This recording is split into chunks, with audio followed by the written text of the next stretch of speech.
Keesokan harinya, Pov Rangga dan Rangga, di luar sudah ada Mbak Kinanti menunggu. Seru Bi Ija dari balik pintu kamarku. Bilang padanya, tunggu sebentar, jawabku.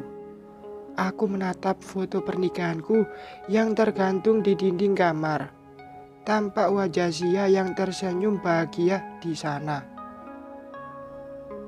Ku tatap kembali ponselku, kosong. Tak ada notifikasi di sana. Berharap ada satu pesan dari istriku itu. Ku pejamkan mata sambil menghela nafas sebentar, mencoba meyakinkan diri bahwa ini semua akan berakhir. Zia, gadis berusia 20 tahun itu mengajarkanku banyak hal. Ia tak sama seperti gadis-gadis lain yang selama ini ku kenal. Sejak aku mengenalnya, hidupku mulai terasa berwarna dan berbeda. Meski usia kami terpaut cukup jauh, 8 tahun, tapi ia mampu mengimbangiku dan bersikap dewasa. Ku pandangi lagi foto diri Zia yang tergeletak di atas meja riasnya, mencoba mencari bayangan dan harum tubuhnya di gambar ini, melepas sedikit kerinduanku padanya. Kulirik jam di pergelangan tangan, sudah hampir waktunya untuk check-in di bandara. Dengan hati gelisah, ku tarik koperku keluar dari kamar ini. Mas, kau sudah siap? Tanya Kinanti sumringah saat melihatku berjalan menuruni tangga ini. Ya, jawabku cepat. Ayo, ia berusaha memegang lenganku, namun aku langsung menepisnya. Biar ku bawakan kopermu, kilaku mencari alasan. Mas, kau masih marah padaku? Bukankah aku sudah minta maaf padamu? Ucapnya, seolah menghibah. Ayo berangkat, atau kita akan ketinggalan pesawat, ucapku datar. Tak menjawab pertanyaannya. Ia terlihat kesal. Ku abaikan saja dirinya sambil terus menarik koper keluar rumah. Pak Arsyad sudah bersiap di depan dan langsung mengambil koper yang kubawa dan meletakkannya ke dalam bagasi mobil.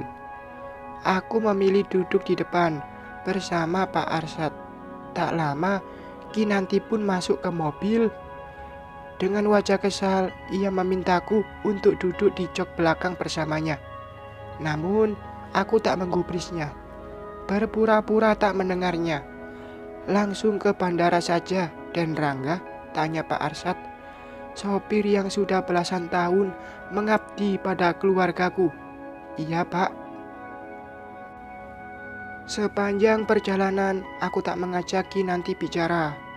Aku masih belum melupakan apa yang dilakukannya padaku waktu itu, yang akhirnya membuatku begitu bersalah pada Zia. Apa yang dilakukan istriku itu sekarang, gumamku, hampir tak terdengar. Ku alihkan pandangan keluar jendela, sambil terus memikirkan Zia, hingga tak kusadari jika mobil ini ternyata sudah tiba di bandara. Dan Rangga, kita sudah sampai, ucap Pak Arsyad mengagetkanku. Mas, panggil Kinanti. Aku menoleh sebentar padanya. Ayo, atau kita akan terlambat nanti, kilaku mengalihkan perhatiannya. Ia mendelik seolah tak terima perlakuanku. Aku keluar dari mobil sambil terus menatap layar lap ponselku. Masih berharap ada pesan darinya. Zia, tunggulah sebentar lagi. Setelah itu, aku akan menerima semua kemarahanmu padaku, gumamku. Pak Arsyad pun pamit setelah menurunkan kami. Aku berpesan padanya untuk menjemput Zia nanti malam. Tolong jemput Zia, Pak, pesanku pada Pak Arsyad sesaat sebelum beliau pamit. Aku kembali menepis tangan Kinanti yang berusaha ingin menggandengku. Kulangkahkan kaki sambil menarik koperku, mengabaikan dirinya. Mas, Panggil Kinanti yang berdiri di sebelahku. Ada apa, ketusku? Kau masih belum memberitahu alasanmu mengajakku ke Singapura, tanya Kinanti. Kau akan tahu alasanku nanti. Mengapa aku memintamu menemaniku ke Singapura? Karena ada sesuatu hal penting yang ingin ku perlihatkan padamu di sana, jawabku tanpa melihatnya. Aku senang, Mas. Wajahnya kembali tersenyum. Kualihkan pandanganku darinya. Melihatnya tersenyum membuatku menyadari jika saat ini istriku mungkin sedang menangis. Pov Zia. Sejak pagi, entah mengapa perasaanku terus gelisah. Mungkin ini ada hubungannya dengan mimpiku semalam. Ya, semalam aku bermimpi jika Mas Rangga sudah melamar Kinanti di sana. Mimpi itu seperti nyata, membuat pikiranku kini melayang tak menentu, karena mengingat Papa juga masih berada di Singapura. 2 minggu berlalu semenjak kepergian Mas Rangga bersama Kinanti. Selama itu pula aku terus gelisah. Berbagai pertanyaan kini tersimpan di kepalaku, tanpa tahu harus kemana mencari jawabannya. Mungkinkah mereka sudah melakukan prosesi lamaran di sana? Ku coba untuk terus menepis pikiran buruk itu. Sungguh, kadang aku merasa sangat bodoh. Seandainya saja aku mendengar Mas Rangga mengatakan jika ia mencintaiku sekali saja, mungkin aku akan mencoba menahan kepergiannya, atau bisa saja menyusul dirinya ke sana, berusaha sekuat tenaga mempertahankan pernikahan kami. Kulirik jam di layar ponselku. Sudah pukul 11 siang. Kubuka aplikasi WhatsApp. Masih berharap ada notifikasi pesan dari Mas Rangga. Meski itu hanya sekedar bertanya kabar. Aku menggigit bibirku. Ada rasa sesak dan cemburu saat kulihat tak ada pesan untukku dari Mas Rangga. Sudahlah, aku tak ingin berharap apapun lagi. Mungkin saat ini ia sudah terbuai dengan kata-kata manis dan perlakuan mesra Kinanti. Mau tak mau, akhirnya aku mengakui jika rupa betina telah menang dariku. Ponselku tiba-tiba bergetar. Kulirik layar pipi ponselku. Nama Pak Arsyad tertera di sana.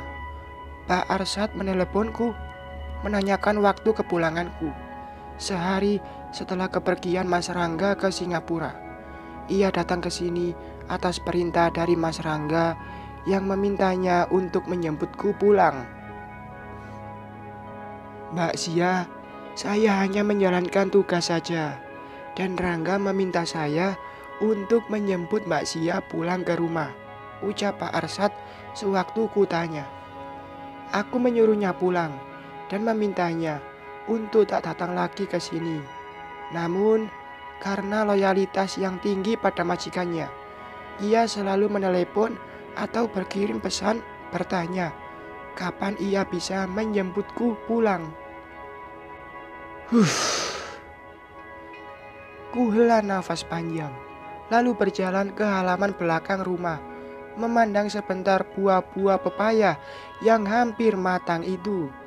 Tujuanku adalah mengambil salah satu buahnya yang akan ku masak menjadi teman makan siangku hari ini.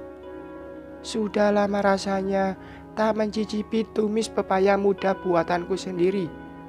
Berbekal bumbu seadanya, aku pun mulai memasaknya. Sepiring tumis pepaya muda yang sudah terhidang di atas meja ini, ku masak sangat sederhana dengan bawang dan cabai rawit yang ku petik dari halaman belakang. Ada rasa getir di hati saat melihatnya.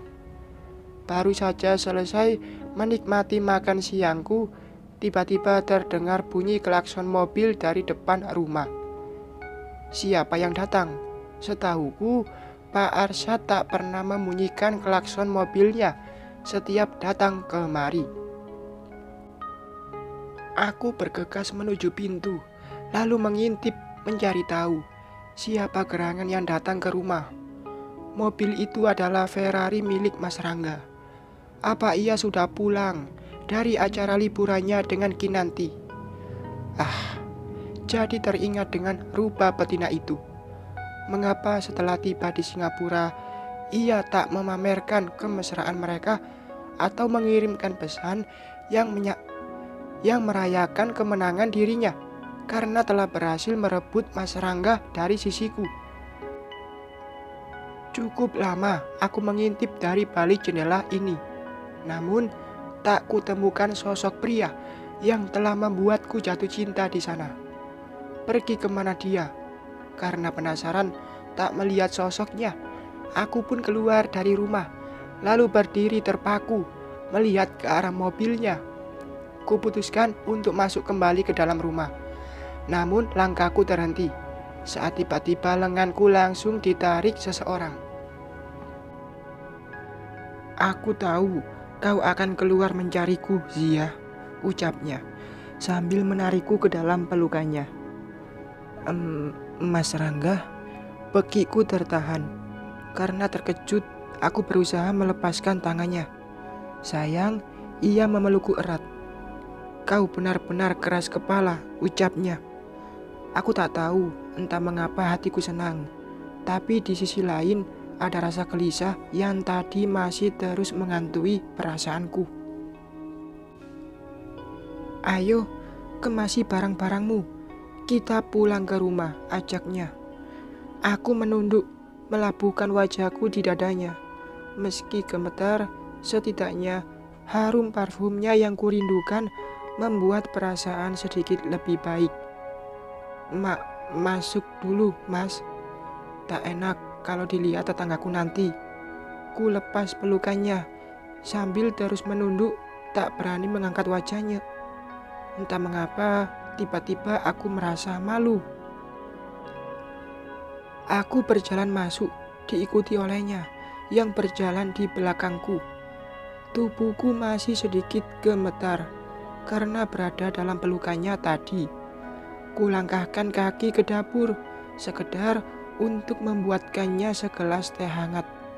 Tak kusangka, ternyata ia mengikuti langkahku hingga ke sini.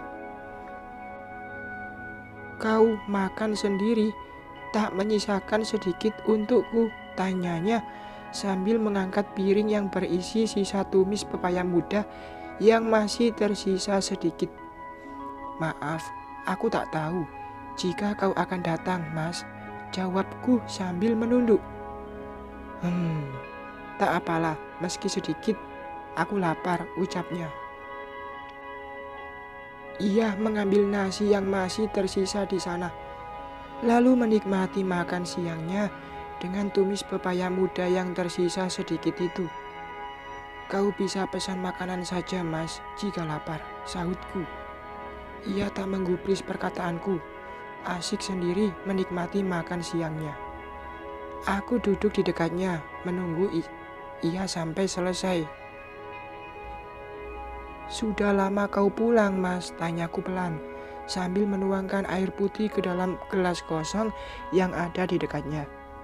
Tidak, dari bandara aku mampir sebentar ke rumah, lalu langsung ke sini, menjemputmu, jawabnya, sambil menghabiskan segelas air yang kutuang tadi.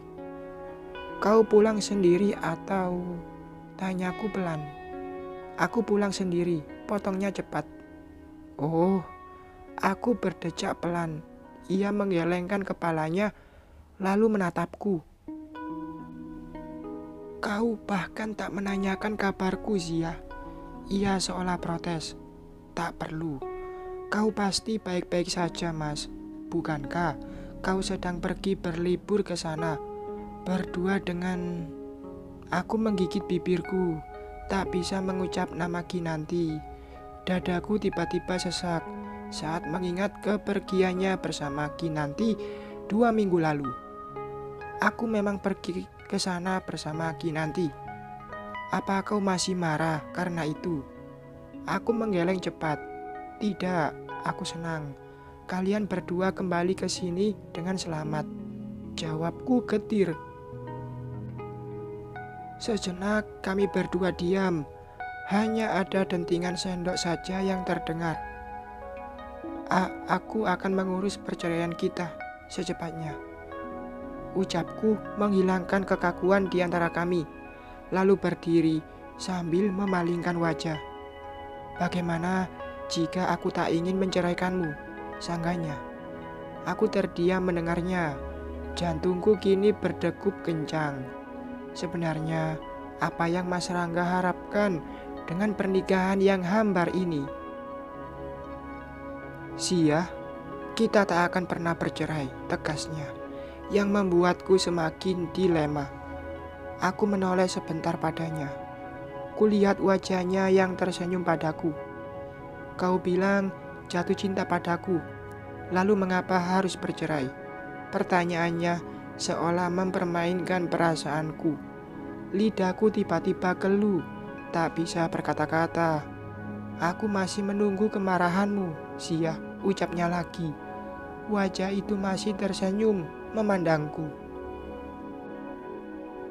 Aku menggeleng cepat. Ku remas jemari tanganku, menahan dadaku yang semakin sesak. Aku tak memiliki hak untuk memarahimu. Kau bisa melakukan apapun yang kau suka, Mas. Aku menarik kursi yang tadi sempat ku duduki sebentar, lalu kembali duduk di hadapannya. Aku hanya ingin semua ini selesai. Aku lelah, Mas. Ku pejamkan mata, mencoba menahan air mata ini agar tidak jatuh. Kau tak ingin bertanya mengapa aku meminta Kinanti menemaniku ke Singapura kemarin, Sia? Ia bertanya, memancingku. Tak perlu, Mas. Aku tak ingin tahu betapa menyenangkannya liburan kalian berdua di sana. Sahutku getir. Kau masih marah padaku? Yakin tak ingin mendengar penjelasanku. Kembali ia memancingku. Aku jatuh cinta padamu, Mas. Itulah kesalahanku. Kau tak perlu menjelaskan apa-apa. Lagi pula, aku ragu untuk mengatakannya. Ya Tuhan, sesulit inikah untuk menjelaskannya? Lagi pula apa? Ia terus memandangiku, membuatku semakin tak bisa mengelak mencari alasan. Lagi pula pernikahan kita terjadi karena keterpaksaan. Lanjutku pelan. Apa yang salah jika awal pernikahan kita karena keterpaksaan? Lanjutnya. Sudahlah, Mas, aku tak ingin membicarakan ini. Jika kau sudah selesai, pulanglah, usirku. Ia berdiri lalu menarik lenganku kembali. Kau akan pulang bersamaku. Belum sempat aku menjawabnya, ponselnya tiba-tiba berbunyi. Raut wajahnya berubah begitu ia menerima telepon itu. Entah itu telepon dari siapa, karena setelah panggilan telepon itu berakhir, kulihat ada kurat kecemasan di wajahnya. Sia, ayo ikut aku pulang. Kau akan tahu alasan kepergianku ke Singapura. Hanya itu kalimat yang diucapkannya. Setelah itu ia memandangku tajam, seolah kali ini ia tak ingin menerima kata penolakan dariku. Karena melihatku yang hanya diam, membuatnya akhirnya kembali menarik lenganku. Ayo Zia, cepat masuk ke mobil, pintanya setengah memaksa. Cengkraman tangannya begitu erat, sangat sulit ku lepas. Aku menyerah saat ia membuka pintu Ferrari ini dan memintaku masuk ke dalamnya. Bersambung.